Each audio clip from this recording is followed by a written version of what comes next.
닦으리로다. 아멘. 오늘 새벽 시간에도 아버지 앞에 나와 기도에 힘쓰시는 여러분들을 진심으로 환영하고 축복합니다. 오늘 말씀의 제목은 우리와 함께하기를 기뻐하시는 하나님입니다.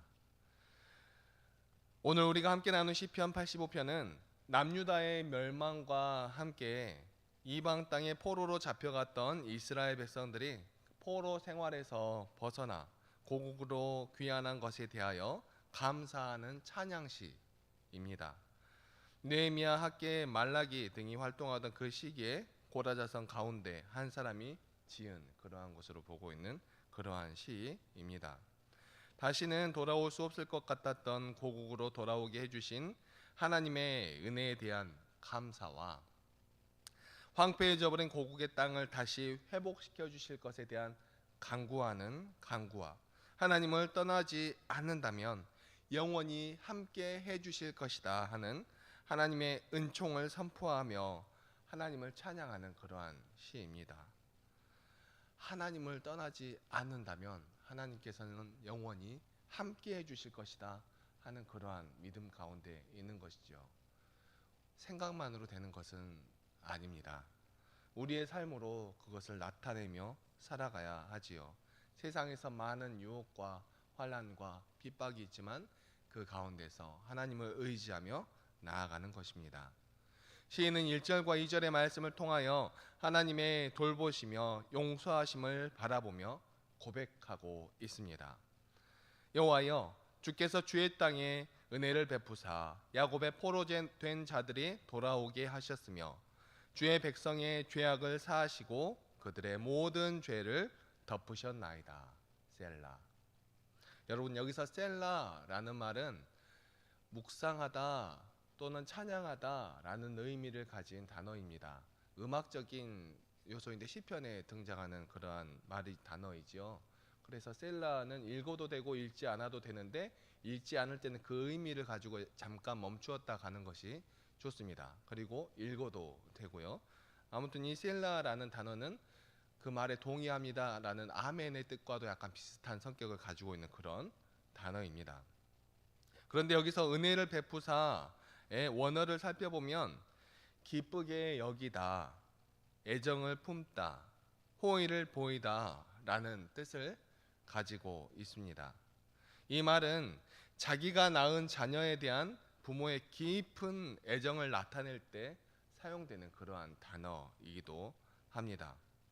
소중한 자식을 위해 자식이 올바로 성장하도록 훈계하고 때로는 매도드는 그러한 모습.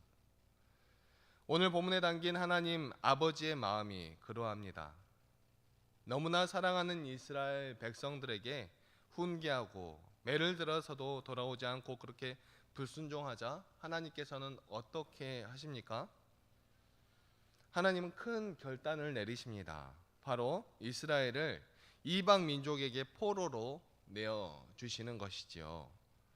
제가 자식을 아직 키워보지는 않았지만 그래서 잘 몰라서 그럴 수도 있겠지만 저 같으면 이렇게까지는 못할 것 같은데, 아니 절대 그렇게 하지 못할 것 같은데 하나님은 이렇게 하여서라도 그 자식이 올바른 길로 돌아오게 만드시는 그러한 분이십니다. 도저히 회복되지 못할 것 같은 그런 나라의 멸망으로 이스라엘을 징계하셨지요. 그러나 시간이 흐르고 하나님은 마치 매를 든 아버지의 마음이 더 아픈 것 같이 이스라엘을 회복시키며 돌아오게 하십니다.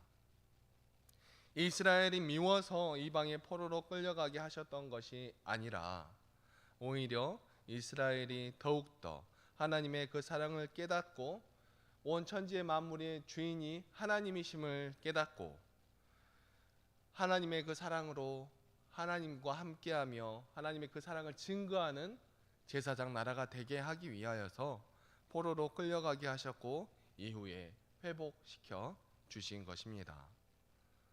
사랑하는 성도 여러분, 우리의 삶에 닥쳐오는 여러 가지 이해하지 못할 어려움과 아픔들이 있으십니까? 그 안에 담긴 하나님의 놀랍고도 크신 사랑을 보시기 바랍니다. 하나님께서는 스스로 독생자 예수 그리스도를 이 땅에 보내시면서까지 우리를 사랑하시는 그 증거를 보여주실 정도로 우리를 사랑하시는 그러한 분이시죠. 독생자를 희생하면서까지 우리를 사랑하시는 그분께서 우리를 계속 힘겹고 외롭고 어려운 삶의 구렁텅이에 가만두시지 아니하십니다. 아니, 오히려 우리의 모든 힘든 상황 가운데 하나님의 은혜를 발견하기를 바라시는 분이 바로 하나님이시죠.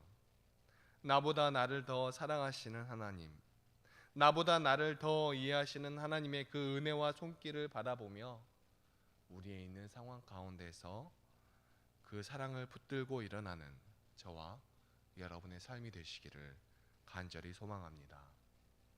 2절에서 시인은 그 백성의 죄악을 용서하시고 그들의 모든 죄를 덮어주신다 하고 약속하고 있는 분입니다. 여기 덮으신다 라는 말은 완전히 가리운다 하는 의미를 가지고 있습니다. 우리는 이웃을 사랑해야 한다는 것을 잘 알면서도 이웃의 작은 잘못조차 용서하지 못할 때가 너무나도 많이 있습니다. 여러분, 한번 마음속으로 생각해 보시기 바랍니다. 마음속에 정말 싫고 미운 사람 있지요. 그런데 그 이웃이 내 물건을 훔쳐가기라도 했습니까? 그럴 수 있죠. 때로는 나를 때리기라도 했습니까?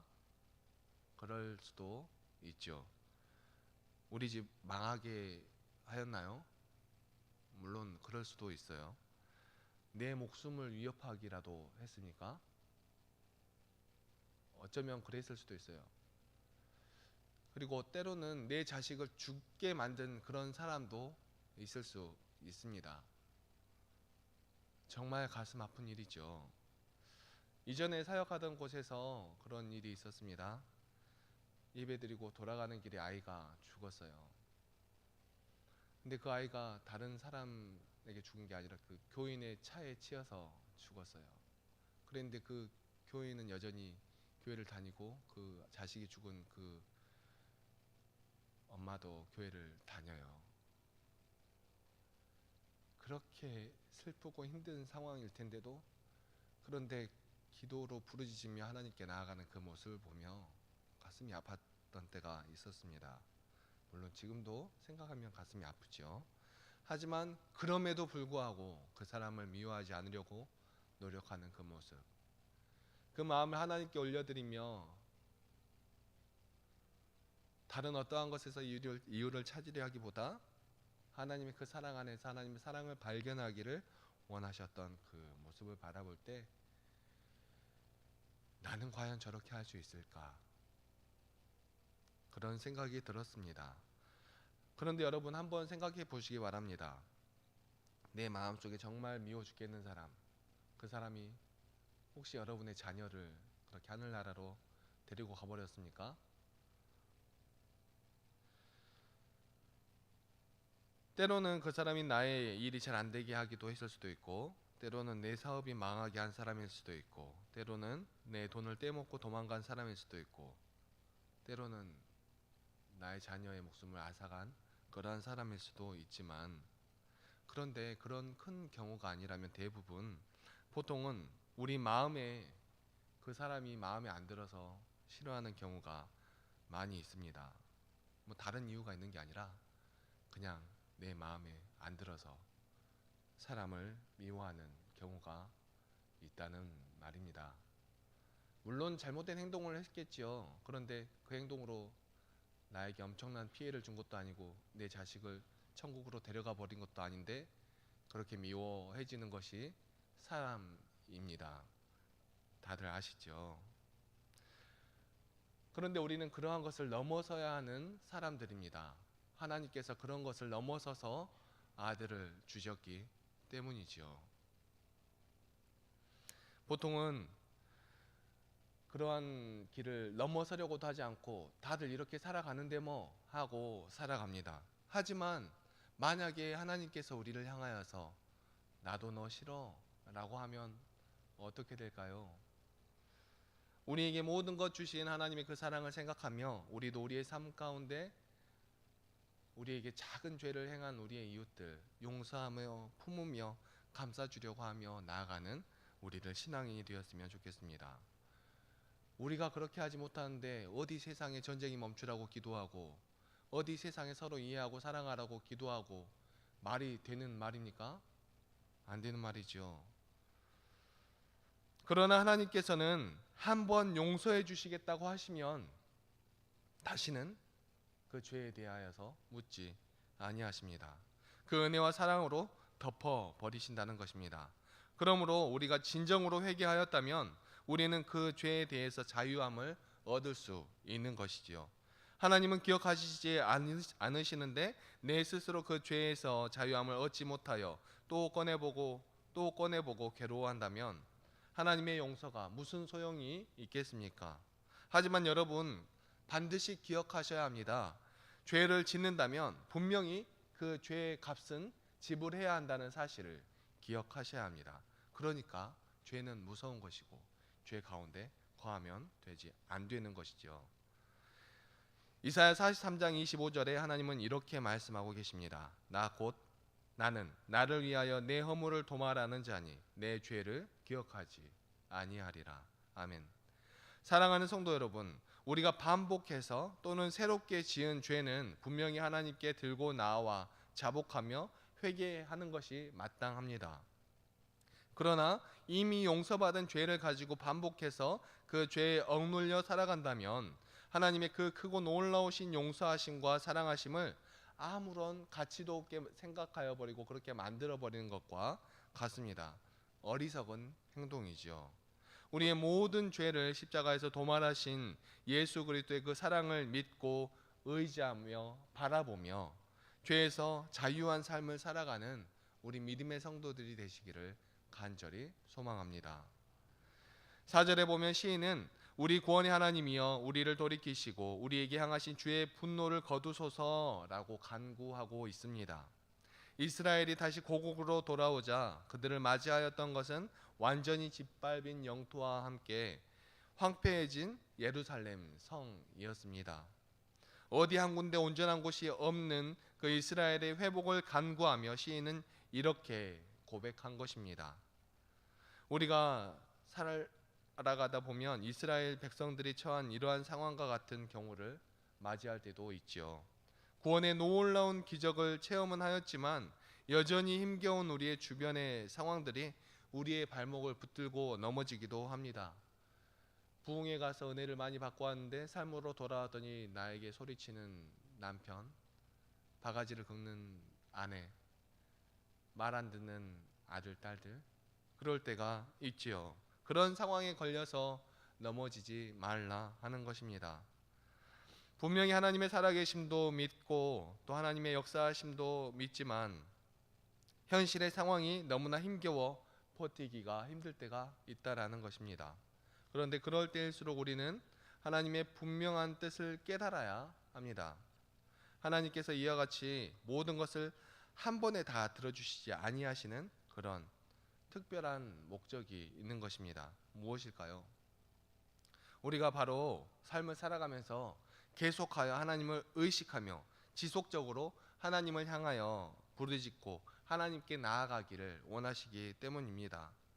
하나님이 능력이 부족해서 우리의 모든 상황에서 건져주시지 않는 것이 아니라 하나님은 계속해서 우리의 기도를 듣기를 원하시고 우리와 함께하기를 원하시기 때문에 우리를 이러한 상황 가운데 두신다 하는 것입니다. 하나님과 더욱더 친밀한 관계 그리고 하나님의 뜻을 온전히 분별하도록 하시기 위하여서 우리를 계속적인 기도의 자리로 인도하시는 것이라는 것이죠. 사랑하는 성도 여러분, 기도를 통해 어떤 문제나 어떤 상황 하나를 뛰어넘은 그러한 은혜를 경험하신 적이 있다면 그것으로 기도를 끝내는 것이 아니라 더욱더 기도해야 할 때임을 깨달아야 합니다. 하나님은 우리의 일회용 컵이 아니기 때문입니다. 그리고 하나님은 우리의 도깨비 방망이가 아니기 때문입니다. 한 번 응답받고 한 번 사용하고 버리는 그런 하나님이 절대로 아니라는 것입니다. 평안할 때, 응답받았을 때, 우리의 삶 가운데 어려움이 계속 함께할 때 어느 때라도 우리가 즐겁고 때로는 슬프고 때로는 좌절하고 낭망하고 그러한 어떠한 때라도 교만할 필요도 없이 좌절에 빠져 쓰러져 있지만 말고 아버지 앞에 나와 기도해야 하는 것입니다. 하나님은 여전히 우리의 기도를 듣기 원하시며 우리가 더욱더 친밀해지기 원하시는 그러한 분이시기 때문입니다. 오늘도 이 새벽 주님과의 관계가 더욱 가까워지는 그러한 기도의 시간이 되기를 소망합니다. 8절의 시인은 내가 하나님 여호와께서 하실 말씀을 들으리니 라고 고백합니다. 기도는 일방통행이 아닙니다. 기도는 내가 하고 싶은 말만 열심히 하나님께 다 쏟아내고 마치는 것이 아니라는 것입니다. 기도는 대화입니다. 기도는 주고 받고가 되어야 합니다. 기도를 쏟아 놓았다면 이제 잠잠히 하나님의 응답을 기다리며 하나님이 우리에게 하실 말씀을 듣기도 해야 하는 것이죠. 그렇다면 어떻게 하나님의 말씀을 들을 수 있겠습니까? 하나님이 내 귀에 대고 그건 아니야, 이건 아닌 것 같아, 이렇게 말씀해 주시는 분은 아니시라는 것 잘 알고 계시죠? 혹시 그러한 음성을 듣기를 바라시는 분이 계시다면 하루빨리 고쳐 먹으시고, 하나님께서 우리에게 심령 중에 말씀하시기도 하고 때로는 말씀 가운데 역사하시기도 하시는 분이시라는 걸 깨달아야 합니다. 그리고 그 말씀하시는 것이 하나님의 뜻인지 아닌지 분별하기 위해서는 하나님의 그 말씀 안에, 음성 안에 우리 이웃들을 사랑하는 마음이 담겨 있는가, 우리 이웃들을 위한 것인가, 혹은 나만을 위한 것은 아닌가 하는 것을 잘 분별하여야 하는 것이죠. 그러므로 우리는 기도하는 사람에게 중요한 일과는 하나님의 그 말씀을 들으려고 기도를 하였다면 하나님의 그 말씀을 듣기 위하여서 묵상하는 시간을 가져야 하는 것입니다. 그리고 묵상을 통하여서 하나님께서 말씀하시는 것을 들으려고 노력하여야 하며, 때로 하나님의 말씀을 들었다면 그 말씀이 정말 하나님의 뜻인가 말씀을 보며 분별하는 그러한 시간을 가져야 하는 것이죠. 나의 것만 하나님께 다 털어놓고 이제 끝, 안녕히 계세요 하고 가는 것이 아니라는 것입니다. 사랑하는 성도 여러분, 오늘 우리가 이 새벽에 나와 간절히 기도한다면 꼭 오늘 하루 하나님께서 우리에게 주시는 기도의 응답을 찾아가는 그러한 하루가 되기를 소망합니다. 그리고 그런 경우 대부분이 하나님께서 나에게 주셨네 하고 착각을 할 때가 많이 있습니다. 그런데 그러한 것 온전히 분별하여 내어서 하나님의 사랑에 합당한 그러한 모습으로 나아가는 바른 신앙인이 되시기를 간절히 소망합니다. 마지막 12절의 말씀입니다. 여호와께서 좋은 것을 주시리니 우리 땅이 그 산물을 내리로다. 아멘. 오늘도 좋은 것을 풍성하게 내려주시는 하나님의 은혜와 복이 저와 여러분의 삶과 우리의 가정 위에, 그리고 우리의 직장 위에, 우리의 일터 위에, 그리고 우리 순천 은성교회와 순천시와 이 나라와 이 민족 위에 함께 하시기를 간절히 소망합니다. 기도하시겠습니다. 사랑과 은혜가 충만하신 하나님 아버지, 너무나 감사합니다.